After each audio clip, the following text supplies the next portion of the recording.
Look at this crowd. What an amazingly good-looking crowd. Thank you so much for coming out to the world-famous Comedy Store and for coming to see us tonight. I hope everybody's good. Yeah? Everybody okay? Come on! All right. I just got back from New York, and I found out that a lot has changed. First of all, people are not giving panhandlers money anymore, so I'm very disappointed. I came back with like next to nothing. It sucked. And I was counting on a lot. And that worries me. It worries me when things change a lot, and actually a lot of things worry me. I worry a lot, and I have since I was a child, about gaining too much weight. I worry about getting fat. And I know that I've gone on this roller coaster of weight loss and weight gain over the years, but I think my fear of this is because my mom used to take me shopping for pants when I was a little child. And so we'd go into the store, and I would get these pants, and they would have a tag on the back. You know what it said? Husky. Husky. Okay, why not just say fat? You're a fat kid, you deal with the fat kids, and now you're it's like, you know, it's almost as bad as a black armband in Nazi Germany. I'm sorry. It's a stigma that I've lived with my entire life. Now I can't even resist taking stairs. Anybody belong to a gym? Anybody? Wow.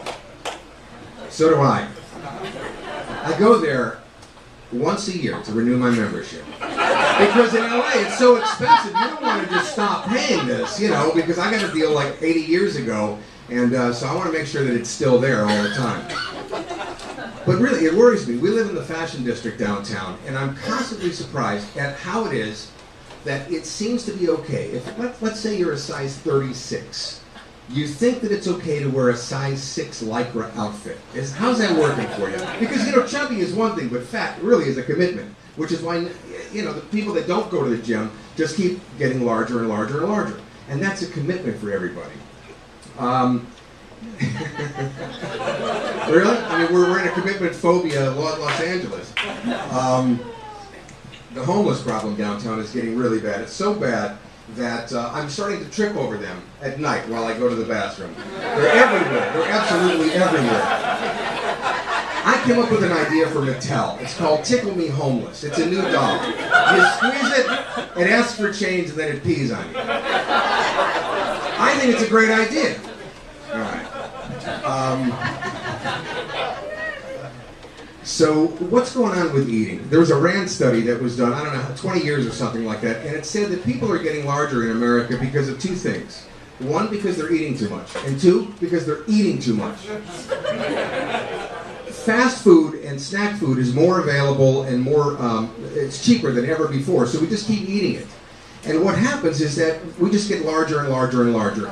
If you notice sometimes, now I'm going to start picking on people because I'm picking on myself really, but if you notice, most of the people that have the disabled placards, they're not really disabled, are they? They're fat, they get out of the car, they get into the Hummer-Round, and they just start driving around the store. You don't even have to get up anymore. You just do that. So, you know, the new Obamacare has a thing called the Fat Pass, otherwise known as the disabled placard. Fat Pass, you get the Hummer-Round, and then you get a trough to eat from, and 3 designer shovels. Large, extra large, and oh my God! Look at the size. I mean, really, there's some of these women downtown that look like they swallowed a VW bug. That's what it looks like. It's like Herbie meets DoorDash. Ow! Come on. I mean, really, a spare tire is one thing, but lady, you're wearing an entire set of 4. That's, you know, I mean, just take a look on your way out the door. You gotta do something like that. You know what else worries me? Gluten. I think I'm addicted to gluten. Anybody else? This gluten shit is in everything. You can't get away from gluten. You know, in the morning I wake up bloated and stiff, and not in a good way. You know what I mean? So we decided that we're gonna go for some gluten-free bread. Have you tried this stuff? You pick up a bag of this at the market, it's like bricks in a bag. But it does have a suggestion on the side. It says best when toasted. So I wait until I get stoned, and then it's really good. You put a little butter, a little raspberry flavored gluten on it, and there you go. You have it. It's absolutely delicious. So that worries me. A lot of these things worry me. We were downtown, and there's a new sort of pastime, a favorite pastime of mine, and that is to watch people get their cars towed. Has anybody ever had their car towed?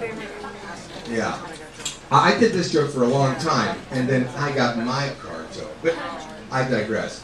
So my dog and I go out and we watch people, because downtown there's a lot of one-way streets, and at 4 o'clock you can no longer park right there. And so at 3:55, the parking police are out. And then there's like this whole stable of tow trucks right down the street. They look like racehorses before a race. And they know that at 4 o'clock, that parking police is going to put a ticket right underneath that windshield. And then they swoop down the street, and your car is being put on a flatbed tow truck faster than any car thief I ever met in New York. And alarm going, doesn't matter, you know, there goes the car. And the fun part is waiting and watching, because you know the person whose car is getting towed just realized that their car might be getting towed, and so they're running down the street now, and they have like shopping bags and kids and dogs, and they go, no, don't tow my car. And then they try and explain to the tow truck driver why they shouldn't be getting their car towed. So imagine the stories that they get every single day. It must be like St. Peter. All of the reasons why they shouldn't be there, and they shouldn't be getting their car towed. It's like, well, the signs were everywhere, weren't they? Yeah. Don't park after 4. Don't be a dick to your neighbor. All right, thank you. I'm Remo Packer.